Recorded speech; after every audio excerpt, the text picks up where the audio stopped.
जय माता दी दोस्तों, आप सबका स्वागत है मेरे चैनल पर। माँ भगवती दुर्गा की कृपा सदैव आप पर और आपके दोस्तों पर बनी रहे। दोस्तों, आज इस वीडियो में मैं आपको साल 2024 में धनतेरस कब मनाया जाएगा उसके बारे में बताऊंगी। धनतेरस प्रत्येक वर्ष कार्तिक मास के कृष्ण पक्ष की त्रयोदशी तिथि को धनतेरस का पर्व मनाया जाता है। धनतेरस को धन योत भी कहते हैं। इस तिथि पर देवता के वैद्य धन्वंतरी सागर मंथन प्रकट हुए थे, इसलिए धनतेरस को धन्वंतरी जयंती भी कहते हैं। इस दिन प्रदोष का व्रत भी रखा जाता है, जिसमें कि शाम को भगवान शिव की पूजा आराधना की जाती है। और दीपावली के पर्व को 5 दिवसीय पर्व भी कहते हैं। ये पर्व धनतेरस से ही प्रारंभ होता है, जो महालक्ष्मी जी को विशेष आराधना करने का समय होता है। धनतेरस में प्रारंभ से होता है और ये भाई दूज तक चलता है, और इसलिए यह 5 दिन बहुत ही महत्वपूर्ण होते हैं और ये पंच पर्व के नाम से जाने जाते हैं। तो हम जानते हैं कि धनतेरस कब है। धनतेरस त्रयोदशी की तिथि कब प्रारंभ होगी, कब समाप्त होगी, धनतेरस की पूजा करने का शुभ मुहूर्त क्या है, और धनतेरस के दिन बहुत सारी चीज़ें खरीदी भी जाती हैं। तो खरीदारी करने का शुभ मुहूर्त क्या है, धनतेरस के दिन आपको कौन सी चीज़ें खरीदनी चाहिए और कौन सी नहीं खरीदनी चाहिए, यह सब जानकारी आपको आज की वीडियो में मिलने वाली है। तो बात करते हैं, धनतेरस के दिन माता लक्ष्मी की पूजा की जाती है, कुबेर जी की पूजा भी की जाती है, भगवान धन्वंतरी की पूजा की जाती है और प्रथम पूज्य गणपति जी की पूजा तो सबसे पहले ही की जाती है। तो इस प्रकार से इन सभी देवी देवताओं की पूजा से घर में धन बढ़ता है, समृद्धि बढ़ती है, वैभव बढ़ता है और परिवार में अच्छे स्वास्थ्य की प्राप्ति होती है। धनतेरस पर धन्वंतरी जी की पूजा अर्चना करने से भगवान धन्वंतरी, जो कि देवताओं के वैद्य हैं, इनकी पूजा विशेष रूप से धनतेरस के दिन ही की जाती है। धनतेरस के दिन सोने की खरीदारी, चांदी की खरीदारी, आभूषणों की खरीदारी भी की जाती है। वाहन खरीदना हो या मकान खरीदना हो, दुकान खरीदना हो या प्रॉपर्टी खरीदना चाहते हैं, मतलब आप किसी भी प्रकार की खरीदारी करना चाहते हैं, तो धनतेरस का दिन सबसे श्रेष्ठ माना जाता है।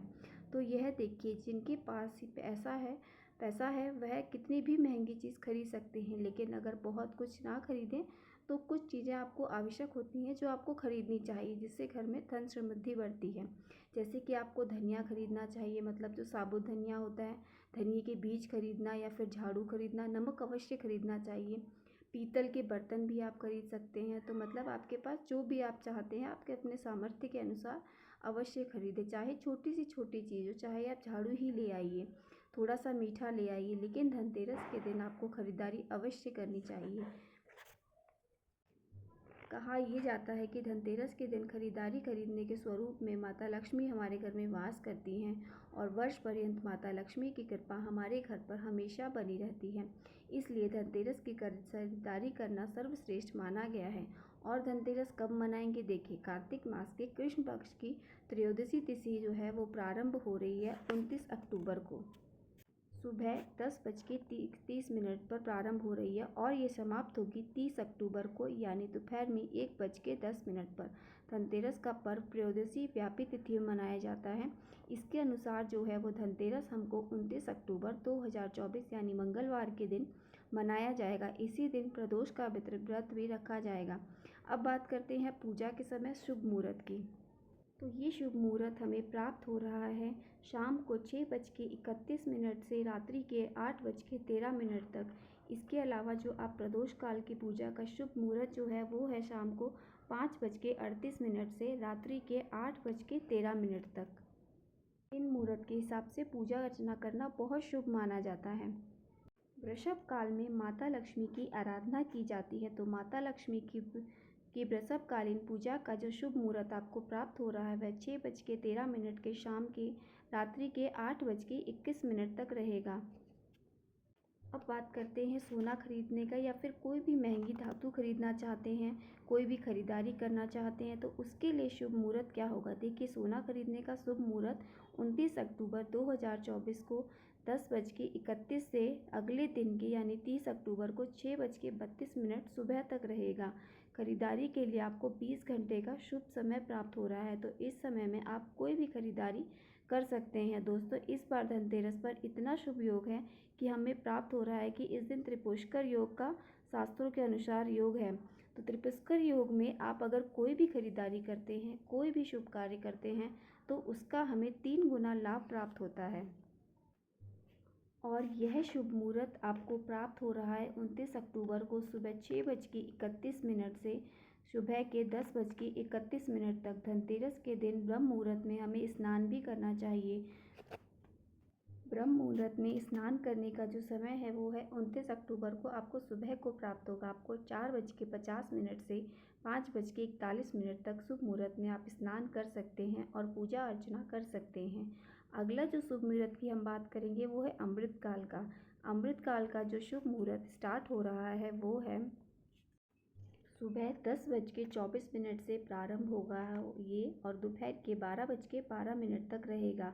इस समय में अगर आप कोई भी खरीदारी करते हैं, पूजा पाठ करते हैं, दान धर्म करते हैं, तो उसका आपका लाभ कई जन्मों तक प्राप्त होगा। और अभिजीत मुहूर्त जो है सबसे श्रेष्ठ माना जाता है, जिसमें आप किसी भी प्रकार की खरीदारी के लिए, पूजा पाठ करने के लिए, कोई भी शुभ काम आप करना चाहते हैं तो वो आपको 29 अक्टूबर को ही प्राप्त होगा। जिसका हम बात करें कि अभिजीत मुहूर्त का शुभ मुहूर्त क्या है, तो वो स्टार्ट होगा 11:30 से दोपहर के 12:32 तक। इस समय में आप कोई भी शुभ काम में कर सकते हैं। एक ऐसा नियम समय जिस समय आप किसी भी प्रकार का शुभ कार्य नहीं करना चाहते हैं और कोई भी खरीदारी नहीं करनी चाहिए, तो इस समय में आपको नहीं करना है, वह है राहु काल का समय। इस समय ये समय जो प्रारंभ होगा वो होगा 29 अक्टूबर को दोपहर के 2:58 से 4:22 तक। बात करें धनतेरस की पूजा विधि के बारे में, तो देखिए शाम के समय प्रदोष काल में धन्वंतरी भगवान की पूजा की जाती है और माता लक्ष्मी की आराधना की जाती है। सबसे पहले आपको गंगा जल पूरे पूजा स्थल में छिड़कना है ताकि आप शुद्ध कर सकें। उसके बाद एक चौकी लेनी है, उस पर लाल रंग का कपड़ा बिछा दें और धन्वंतरी, माता लक्ष्मी और भगवान कुबेर की प्रतिमा या तस्वीर जो भी आपके पास उपलब्ध हो उसे स्थापित करें। इसके बाद कलश की स्थापना करें, फिर धूप, दीप, अक्षत, पुष्प इत्यादि सभी चीज़ें अर्पित करके विधि विधान से सभी देवताओं की पूजा कर लीजिए। उसके बाद याद रहे भोग अवश्य लगाना चाहिए। भोग में आप अपनी इच्छा अनुसार किसी भी फल या किसी भी मिठाई का भोग लगा सकते हैं। वैसे धन्वंतरी भगवान को पीली मिठाई का भोग लगाते हैं, माता लक्ष्मी को सफ़ेद मिठाई का भोग लगाते हैं। बाकी उसके अलावा आपके पास जो भी मिठाई उपलब्ध हो या जो भी आपकी श्रद्धा हो आप उसका भोग लगा सकते हैं। और फिर आप प्रार्थना कीजिए उनसे, उनकी आराधना कीजिए। भगवान कुबेर देवता से प्रार्थना कीजिए कि आपके घर में अन्न और धन के भंडार हमेशा भरे रखें। माता लक्ष्मी और गणपति से प्रार्थना कीजिए कि आपके घर में स्थायी रूप से दोनों का वास बना रहे। और इसके बाद आप चाहे तो लक्ष्मी चालीसा का पाठ कर सकते हैं या लक्ष्मी स्तोत्र पढ़ सकते हैं। भगवान धन्वंतरी के मंत्रों का भी जाप कर सकते हैं और गणपति के मंत्रों का भी जाप आप कर सकते हैं।